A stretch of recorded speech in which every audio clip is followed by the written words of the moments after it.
How would you feel if your chronic pain journey started at the ripe age of 7 years old? First, you deal with epileptic seizures, then rheumatoid arthritis and systematic lupus, but it doesn't end there. As a chronic pain conqueror, you are faced with shingles not once, twice, but 6 times, and one of those occurrences leaves you temporarily paralyzed.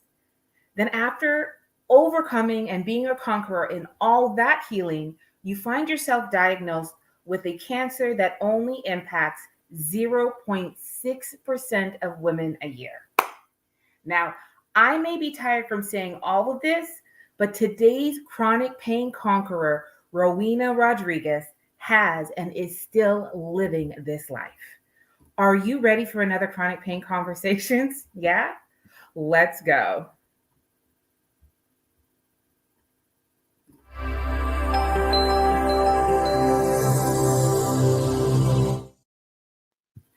Hello, and welcome to Chronic Pain Conversations.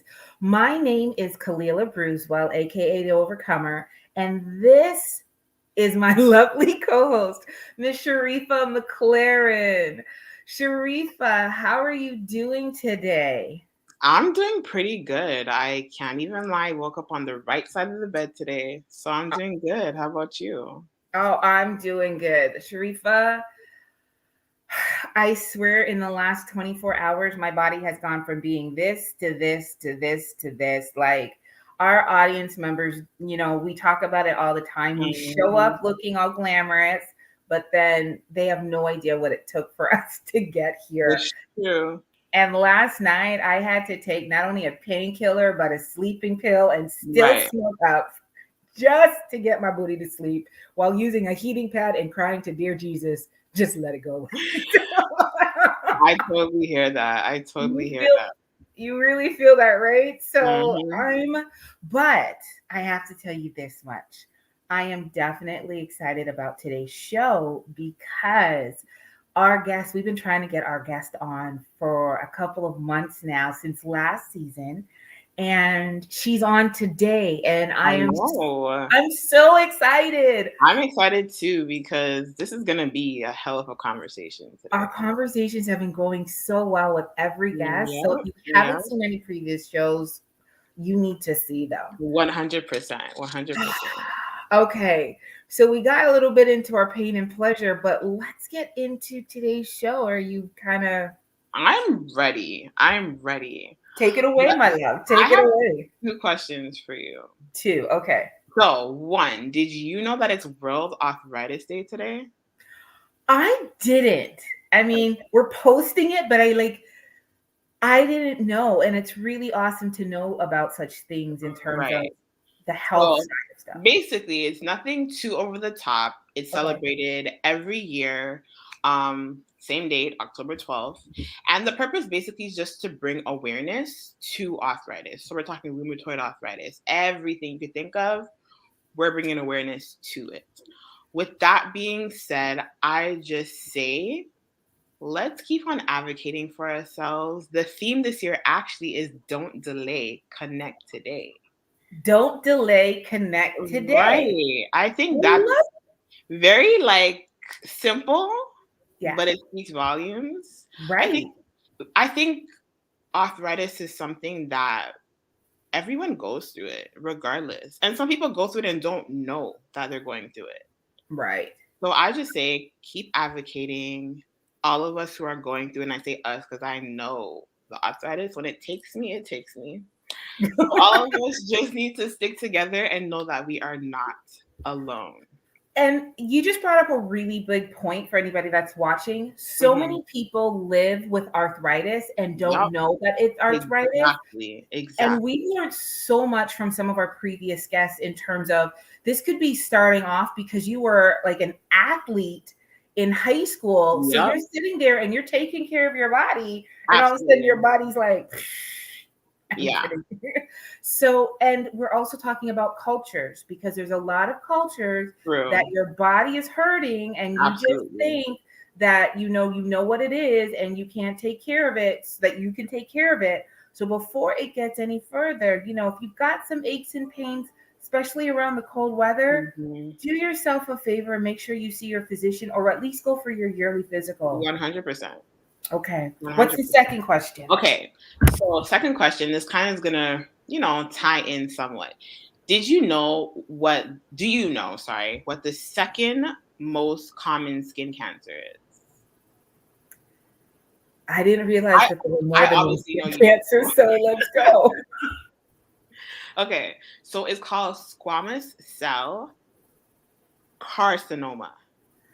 That word carcinoma, you hear it a lot, but you don't know. Okay, what Yeah. does that mean? So it's a common form of skin cancer, and it Okay, develops in the squamous cells. So we all have those kind of cells that okay, make up the middle and outer layer of the skin. okay, So they're found throughout the human body and line organs, such okay. as the lungs, the throat, thyroids, all that stuff. Wow. I guess Just a little interesting fact for you. well, yeah, you actually gave me two amazing facts, which you guys, you don't even know this was not planned on purpose, but in Rowena being here today, she's actually able to kind of shed some light on both of our chronic pains that we were just talking about. Right. I'm really excited. Are you ready to bring her on? I've been ready. Like she Okay. should have done the intro with us. That's how ready I am. Okay, so here's the deal, you guys. I'm going to take a moment because this is actually someone that was introduced into my life last year. I didn't really get to know her too well till I came down to California where she's at. And she's here from Toronto, Canada, just like me with regards to her health. So we're both down here dealing with our health. Amazing woman, not just in terms of being a chronic pain conqueror. I literally will go and see her in bed lying down with a fan beside her. I've seen her physically get sick, but I've also seen her pray. I've also seen her stay in positive mindsets and just love even in the midst of pain. And the journey that she has had is more than just her chronic pain. If I could tell you how vast and how far this woman's hands has traveled in terms of being so worldly and helping out organizations and nonprofits. And even though she's been dealing with pain, like literally from single digits, she gets up and she advocates. She has so many followers on Facebook because she started a lupus group, which became more than she just even thought about because she just wanted to do something. So not only is she a chronic pain conqueror, I love to see her as an overcomer.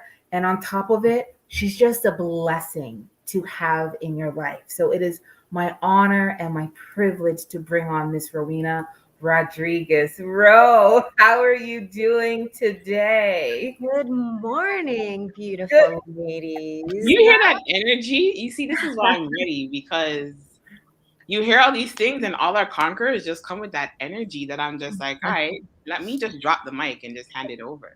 You're so sweet. Good morning. Good morning. Good morning, Ro. So before we get into our journey, one of the things that we do, because you see us, we do our pain and pleasure check-in. Mm-hmm. What is your pain level today? How are you doing, my love? Ooh, isn't that the daily question? It is. So I don't believe I've had pain less than an 8 since like I can remember. It's always beyond a 10. And like that I would say is probably the least amount of pain that I work through on a daily basis. So I'm constantly in pain. So today it's probably beyond a 10 for sure. Wow. Well, knowing that, we're And she's really still- happy that you're here and you took the time to be with us, because trust me, when the pain hits, me and Kalila know how hard that is. We do. We definitely appreciate you. Wow. It's my pleasure. It's my pleasure and honor. So to start things off, I want you, if you can, to please tell us the proper medical term for each of your chronic pain conditions and the definition for each, if you can. Yeah, absolutely. So the first, when I was 7, I had a head injury, and it ended up causing epileptic seizures, which I'm sure many people are aware of. And for me, that ended up lasting for about 5 years, and they were grand mal seizures, so pretty mild on the epileptic scale. And again, like I said, it was due to a head injury, and that ended up lasting until I was about 12. And then at 15 years old, I was diagnosed with rheumatoid arthritis, as we were talking about today, being World Rheumatoid Arthritis Day. And typically it's in the rheumatology family. So it ends up impacting your joints for the most part, can cause some type of disfiguration. And coupled with that, I ended up getting Raynaud syndrome, which is a discoloration in your extremities where there isn't enough of oxygen that's streaming through your blood. And so my hands end up turning blue and purple and red until they go back to its normal color, where that begins indication for my body that there's enough of an energy flow and enough of a blood flow that's sort of coming through the body. Um, After that, I was diagnosed with lupus, systemic lupus erythematosus, which is an autoimmune disease. And there are many different types of lupus. There's discoid lupus, which is typically just in the skin. And another type of lupus, which is drug induced. And by drug induced, I mean pharmaceutical induced. And then there's systemic, which is what I was diagnosed with. And what that means is that it impacts not just your joints and your peripheral system, but really the organs as well. And so when I was first diagnosed, I had lost 30 pounds in 3 weeks. I lost all of my hair, and impacted my organs, from my lungs to my heart to my kidneys, and a number of other organs that were impacted. And so I found myself quite literally as a teenager going into university and unaware of any of these conditions, and had to deal with it. And so soon after that, I was diagnosed with shingles 6 times, as Kalila had mentioned. And on the first bout of shingles, I ended up in a wheelchair for 6 months because I lost paralysis all on my right side. And because it has to do with the nerve endings, it literally shut down and closed off the nerves all along my right side, causing me to be in a wheelchair. And so I ended up having to learn how to walk again, do a lot of hydrotherapy, and just a lot of therapy in general to really learn how to walk and to go about a normal pace in my day. And those have probably been the biggest things. What's amazing, though, is that 5 years ago, I ended up in remission from lupus, meaning I was able to get off all of my medication. And at the time, I was taking 13 pills a day, which was crazy. 13 different medications, I should say, not 13 pills. So 13 different medications a day. And was so committed to really getting into a space of remission, knowing that my belief is that our bodies have the ability to heal itself. And so I said, okay, well, I know that my body can heal itself from this. What do I need to do in order to get to that space?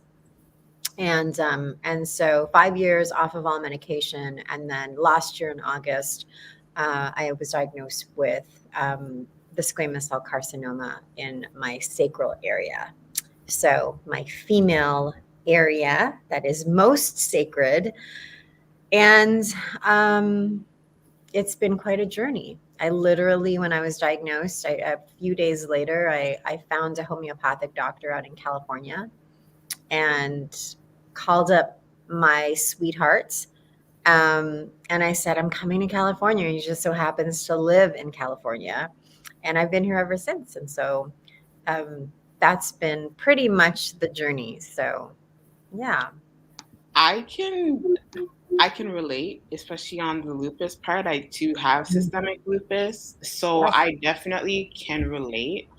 Um, One thing I want to ask, you mentioned the different medications, which is surprising. 13 different medications is mind-blowing to me. What other treatments and alternative medicine, or if you can give us some names of medications and therapies, have you utilized for your chronic pain? Good question. So, when I had first been diagnosed with all of those other ailments, I really didn't know much about holistic medicine. My mom is definitely, without the title, she is a holistic doctor. Like, she knows all of the remedies from way back when. My grandmother was a healer. Like, she'll go into the cupboard and whip something up, and that's what she would give to us. And she was actually the person who found out that I had lupus. The doctor kept saying it was a flu. I had gone to a number of different doctors, and they all said, "Oh, no, it's fine. She'll be fine." And my mom is just such an avid reader that she looked at the symptoms of what I had, and she said, "I really think that it's lupus." And so at the time, we had gone into the hospital, and what they give you typically is steroids. So I was on prednisone, which I'm sure you're familiar with, which is a really strong steroid. And for those of you that are familiar with it, it's a blessing and it's a curse from my perspective. It caused not just the physical attributes of steroids, like a moon face and weight gain and things like that, but it ended up causing me to have basically, I ended up having it impact my mental state. And so I was having hallucinations and things like that. And it really impacted me in a very, very negative way. So much so that I said, I will never, ever take it again. And so I started with all of the pharmaceuticals. And then my mom started introducing me into Eastern medicine. And she found like a Chinese herbalist and things like that. But it really wasn't until I was right into maybe the 10th year having lupus when I started really wanting to learn more about holistic treatment and alternative treatment. And I started learning about different therapies that were available, not just for lupus, but just in general. What it looked like to not be a patient of conventional health, but to be someone that's open to Eastern medicine and holistic well-being. And it really wasn't until I was diagnosed with cancer in August that I decided, and I said, okay, Rowena, what do we want to do here?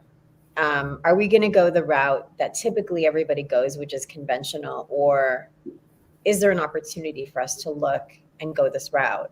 And I went 100% to holistic and alternative health. I went to Mexico, and they did a number of different treatments, like oxygen treatment, hyperbaric oxygen treatment.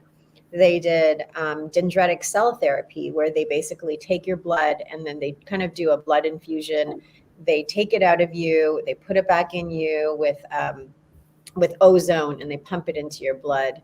There was like light therapy that I did, and juicing and coffee enemas, like things to detoxify your system as well as to replenish your system as well. And so those are some of the things that I think are really important, is understanding that when you do have a chronic pain issue or you have a chronic condition in general, what's really most important is being able to look at the baseline as to where you are, and then identify what do you need to remove in terms of the toxins from your body in order to get to that state of homeostasis and balance.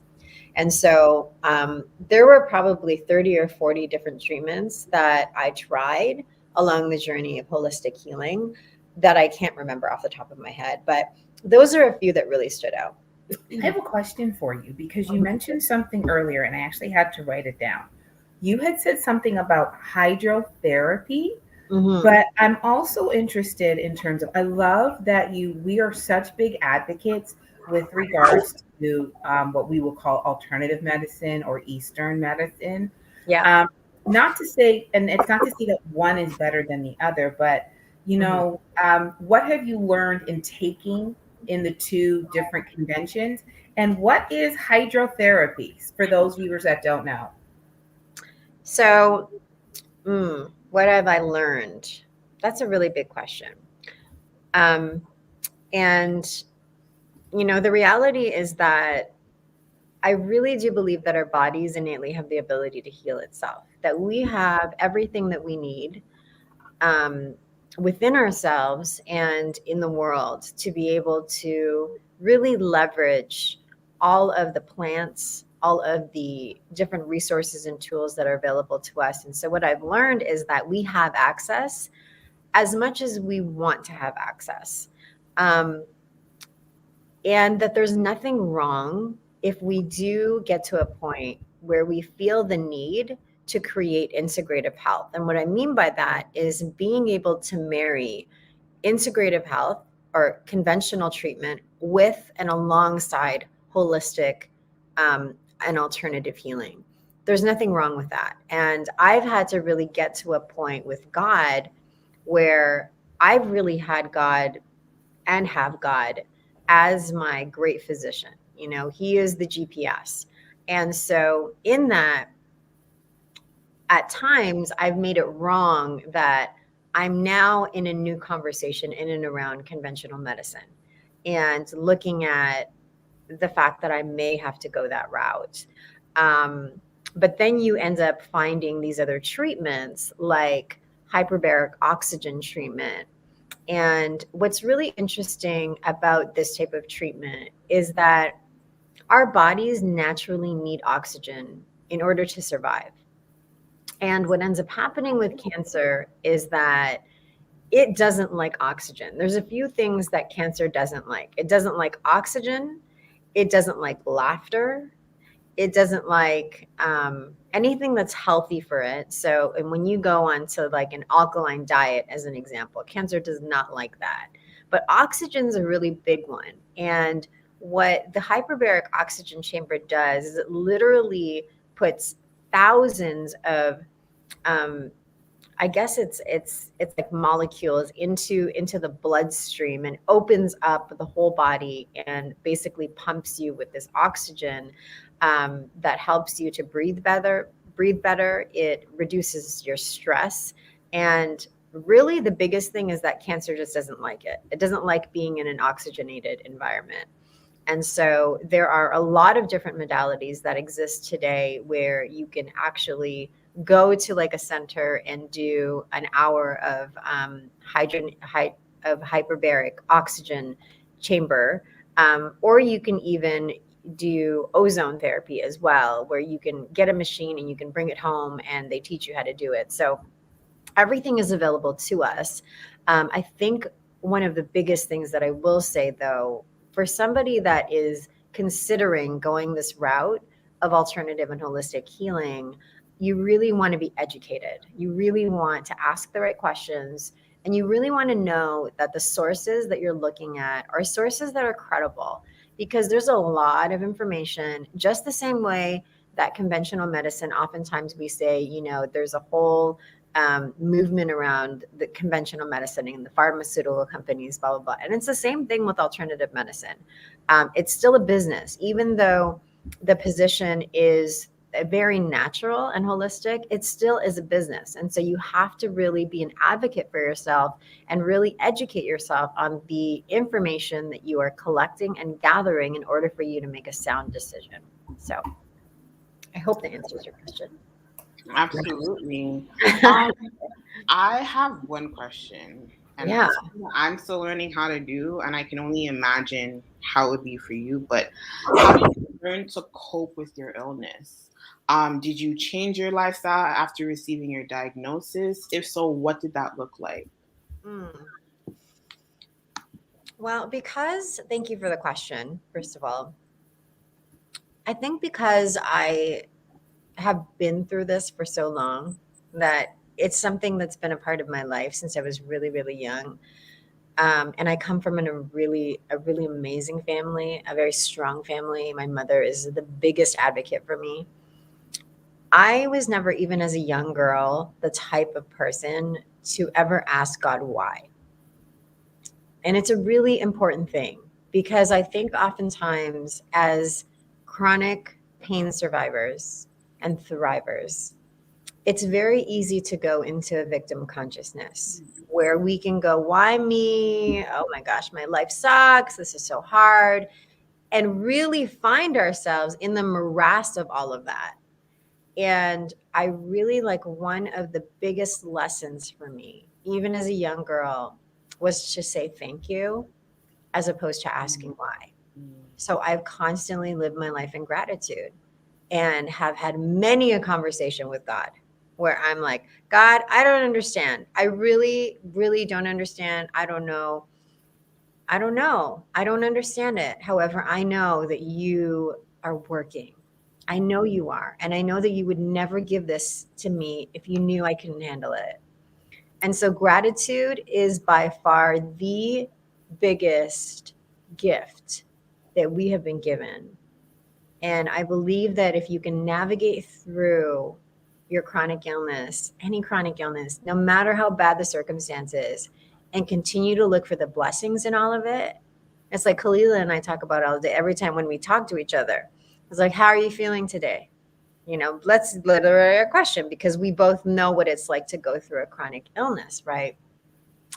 And we have to remind each other to be gracious with ourselves. And that what that looks like is finding the gratitude. You know, well, we woke up today, you know, oh, we're going by the water today. Oh, we're able to see the water.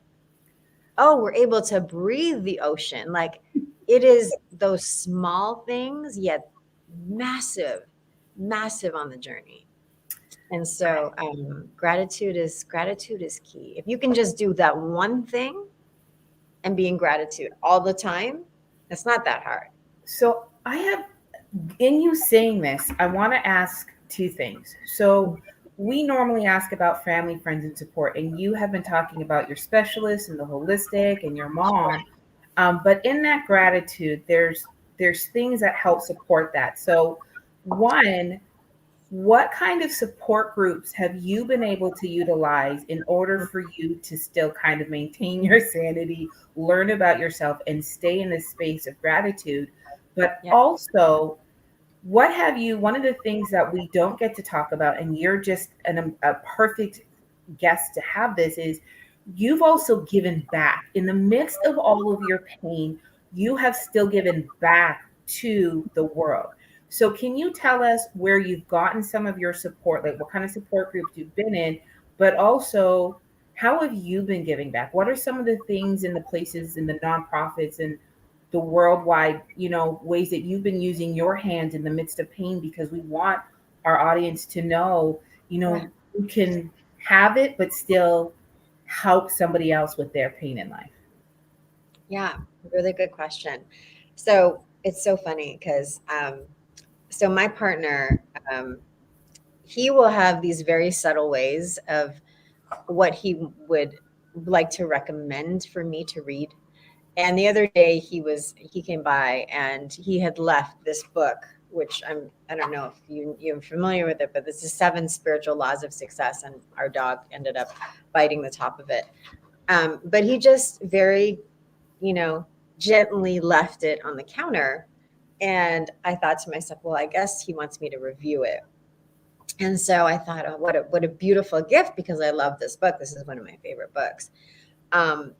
And so the first chapter, I just want to read this really quick. And it says, the source of all creation is pure consciousness, pure potentiality seeking expression from the unmanifest to the manifest.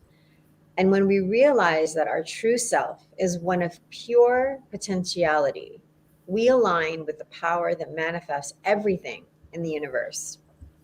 And I found that to be so fitting for the question that you asked me, because we are all potentiality. We are all potential. And even in the midst of anything that we're going through, there's always an opportunity to serve and to give back. And I remember being in hospital many years ago when I had been diagnosed with lupus, and I was in a really bad flare up, and I was in isolation. Nobody could come into the room. And if they did come in the room, they had to wear complete cover and garb and protection and all of that. And I remember just feeling really alone.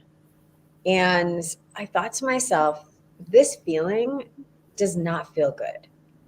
I remember it like it was yesterday. It was so just completely immersed in that feeling of being misunderstood and not having anybody to talk to. And so I thought to myself, what if I just created, a group? And so I remember going on Facebook and I started this lupus support group. No intention for it to be created into anything other than to really share and to ensure that if I was feeling alone, I knew that there was somebody else that was out there that was feeling alone, and I did not want them to experience that. So I remember going online and I started this group. It was a private group.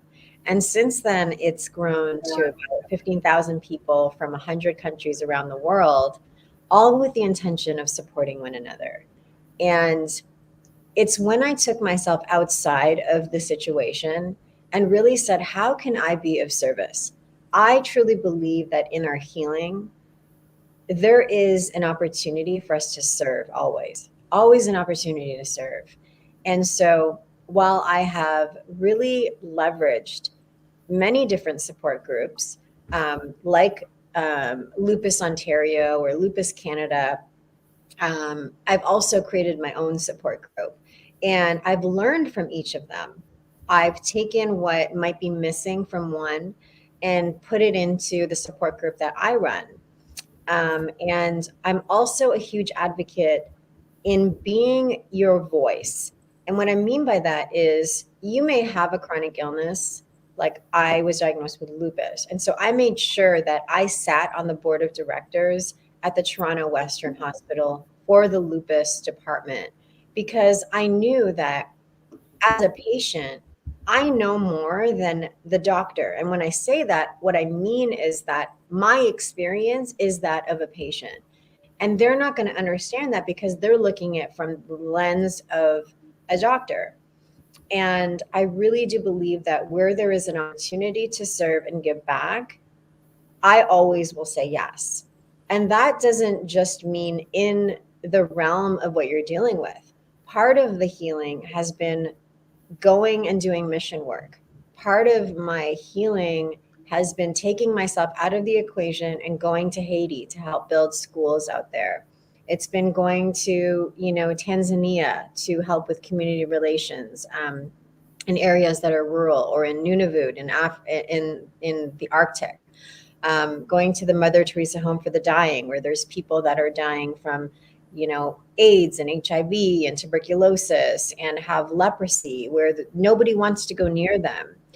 And what I find is that when we can take ourselves out of the equation and in turn place others in that space, there is healing that lives there, because you can't not feel good when you are serving.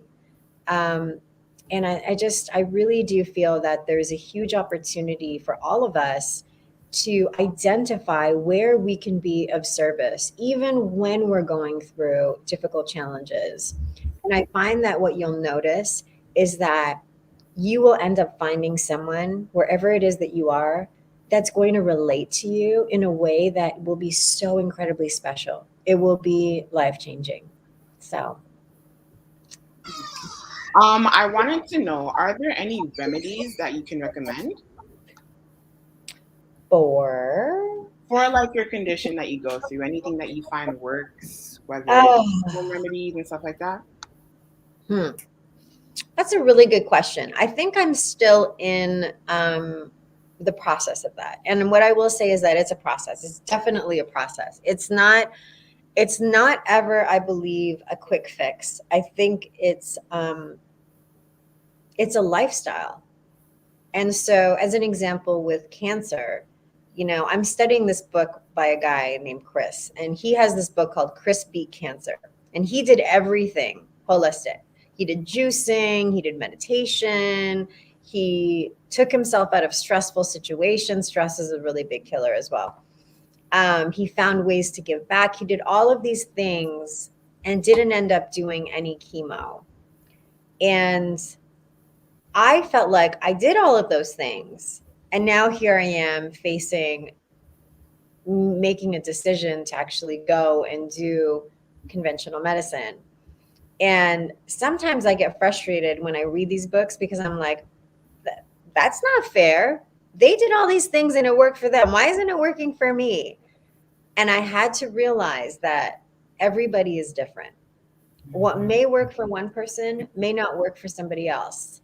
What I did for lupus that created remission, much of it had to do with releasing emotional trauma. Much of it had to do with getting divorced, not being in a toxic relationship. Things that we may not think are important are actually the keys to unlocking and putting the jump start and putting the gas on the healing. And so for me with lupus, it was removing any toxicity from my life. It was releasing and healing from emotional trauma. And then I went vegan for a period of time. I really decided that if I was going to clean myself out, I was going to clean myself out from the inside out. And that really helped me. So I would say, I have a question for you. Yeah. So you're going into a place that we talk about, but a lot of people don't like to go in. No one likes to talk about the fact that emotions can bring toxicity to the body, which is bringing their health down in ways. So I guess what I want to ask you is, how did you get to the evolution and the understanding that it could have been emotions, that it could have been relationships that were actually detrimental to your health? Because there's a lot of people that don't want to let go of people or forgive people or even forgive themselves, and then that healing doesn't get to the best place because it's still bag lady in their life. Right. Yeah. No, really, really good question. So for those people that know me, one of the things that they'll say is that I'm an observer. Yes. I pause a lot. When I'm in an environment, I do a bit of like a vibe check. Where literally, I'll go into an environment while everybody's like talking and socializing, whatever. I take a moment and I look at the room and I gather the frequency and I gather the energy, because everything has energy. Everything has energy. The furniture you have in your house carries it. Like everything has energy.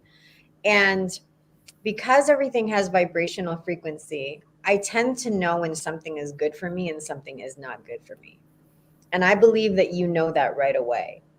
So I'm constantly reevaluating the circles that I'm in. I'm constantly reevaluating the relationships that I have, and ask myself the question, is this life-giving or is this life-sucking?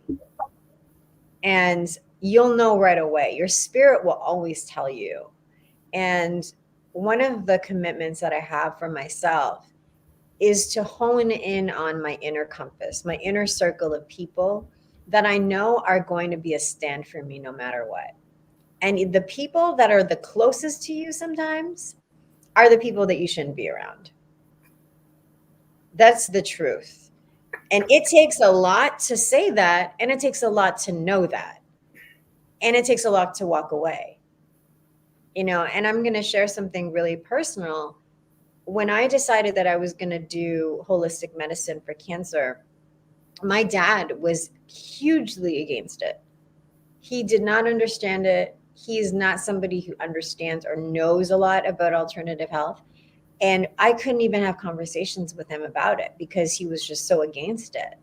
And I had to be able to remove that conversation from our relationship because it was creating so much stress for me.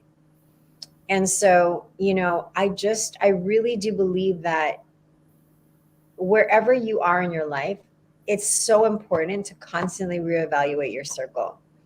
And one of the things that my partner always says is look at your phone and look at the 10 people, the last 10 people that you called on your phone. It says a lot. And then you ask yourself, out of those 10 people, who out of those 10 people has breathed life into me in some way? Who out of those people has, made me better or taught me something or enriched my life in some way, or I've enriched their life in some way? And who out of those people is causing drama, is toxic, is negative? And it's really simple. You just delete it. You just delete. It's that simple. And yet so incredibly important in healing. I don't think people realize how important it is to remove whatever is causing stress in your life and be non-negotiable about it, non-apologetic. When you're healing from a chronic illness, you don't have space to be apologetic. That is really big. Say it one more time for us. When you are dealing with a chronic illness, you do not have time or space to be apologetic. You don't. So true.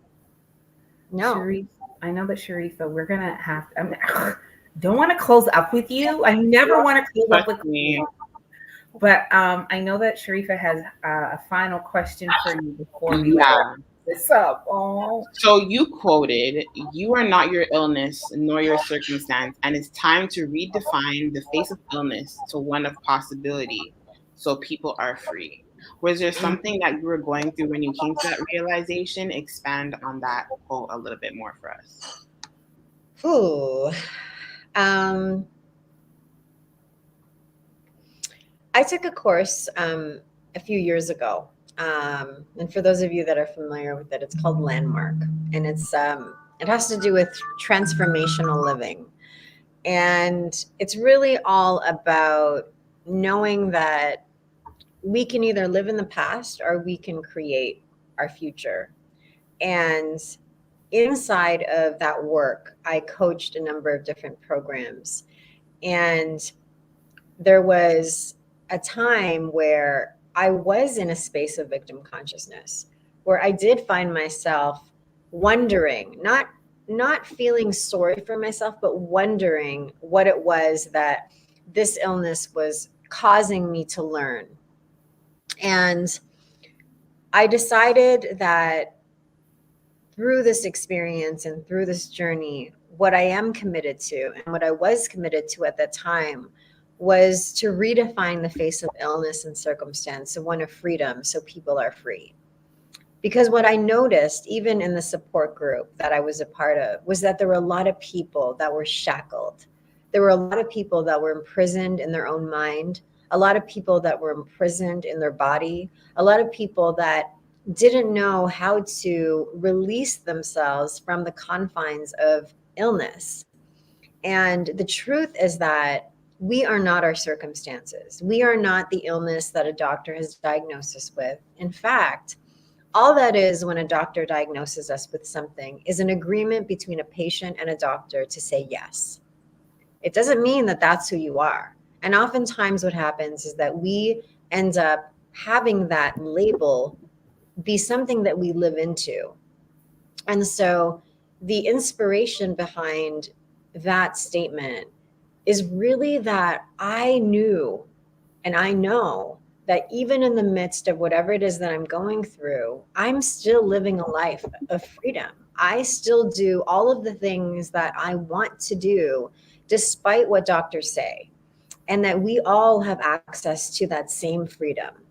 When we use our head, when we use our mind, when we ensure that our mind is clear and healthy, and that we are giving it life-giving things, when we use our heart and we know what it is that we need, and then when we take action and we move beyond the noise of things, we are able to grasp a sense of freedom that is there for every single person that's dealing with a chronic illness.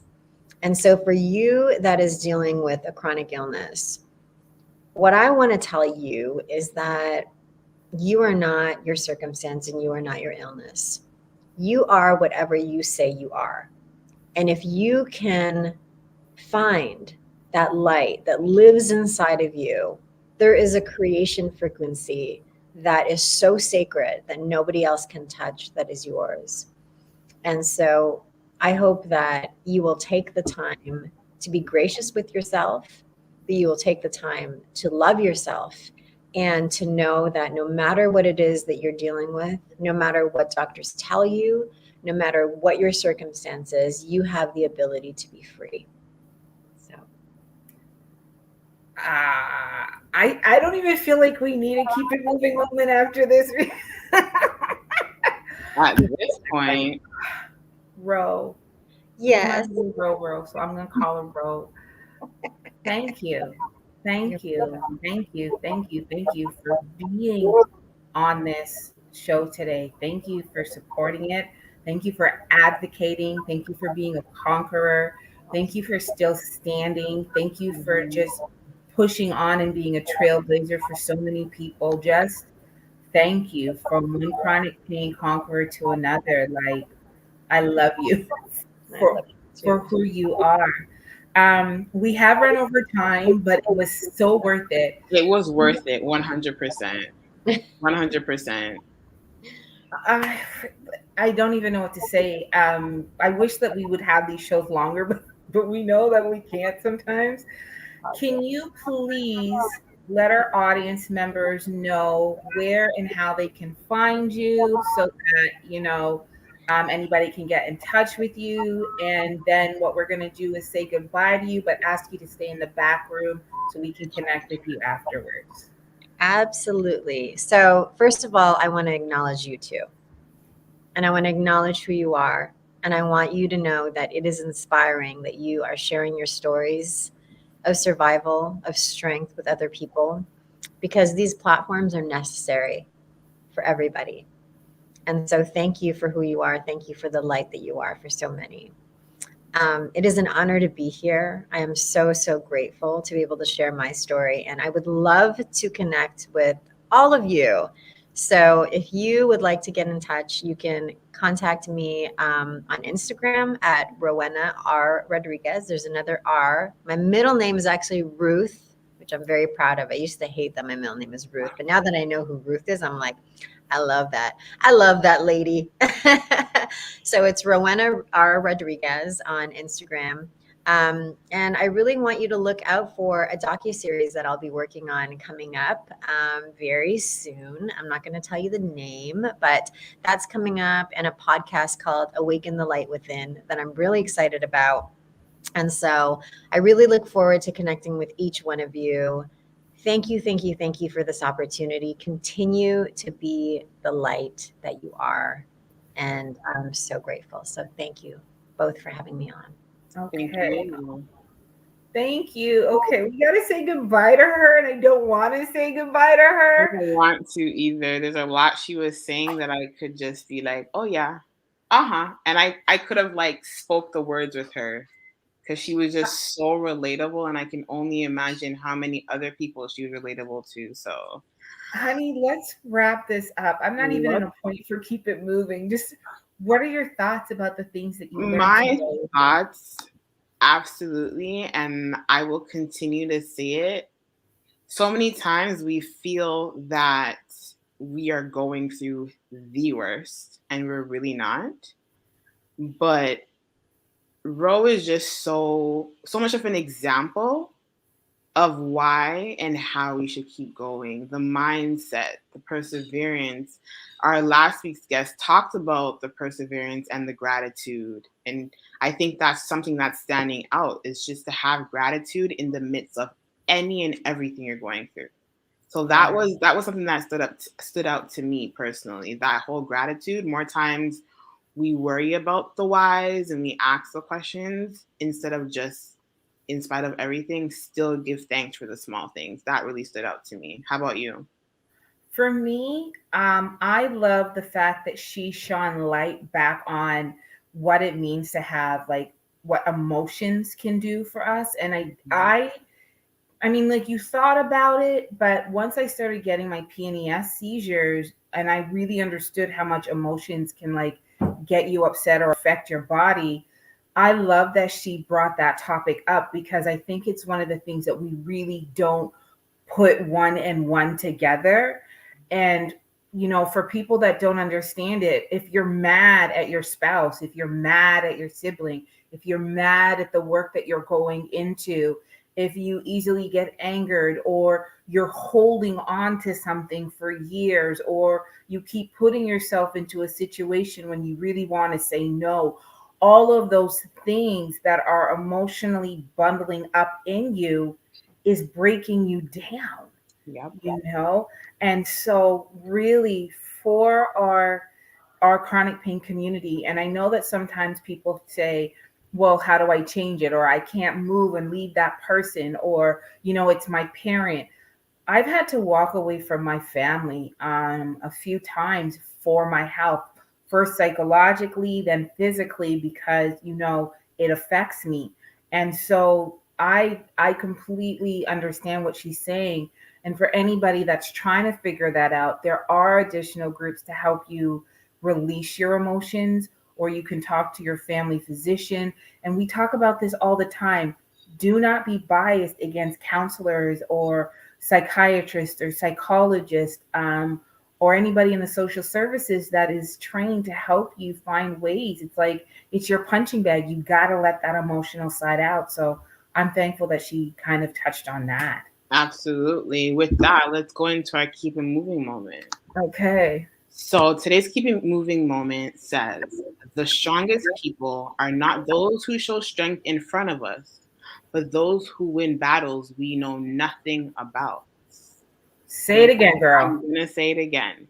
The strongest people are not those who show strength in front of us, but those who win battles we know nothing about. Yeah, I feel like that definitely talks about it. I think it ties into don't judge a book by its cover. You don't know what people are going through, so be careful. All right. Well, that's it, guys. That is our show. We were a little longer today, but it was worth every single Absolutely. minute. And I'm telling you, whether you know Ro, whether you have arthritis, whether you have lupus, whether you've been dealing with shingles, whether you're just a chronic pain conqueror, make sure that you know, share today's story because it's been amazing. I'm Kalila Bruswell, the Overcomer. And I'm Trufa McLaren Thomas from YouTube to Thomas Life. We will be back next week, Tuesday at 12 p.m. Eastern Standard Time, and that is 9 a.m. Pacific Time. Same chronic pain time, same chronic pain channel to spotlight October 15th, Pharmacy Technician Day. That's right. We do need to celebrate our pharmacy technicians. They are definitely an essential part of our chronic pain journey. You know it. But thanks for joining us. Be sure to follow us on Facebook, Instagram, and YouTube at CP Conversations. If you are a chronic pain sufferer who lives with a chronic disease or illness, or who has tips on how to manage life through the pain, we invite you to be one of our guests by filling out our Share Your Story form on any of our social media links. Absolutely. But not only are chronic pain sufferers, we also invite our businesses and services that help support and or cater to the chronic pain community, such as physicians, chronic pain associations and support groups, or if you even advocate for patient rights, we invite you to be a guest as well, or just to even promote your business. So be sure to submit your information. Again, visit any of our social bio links to do so. Remember, Chronic Pain Conversation is the show that enlightens and advocates about chronic pain. We hope that you have a blessed week. Bye.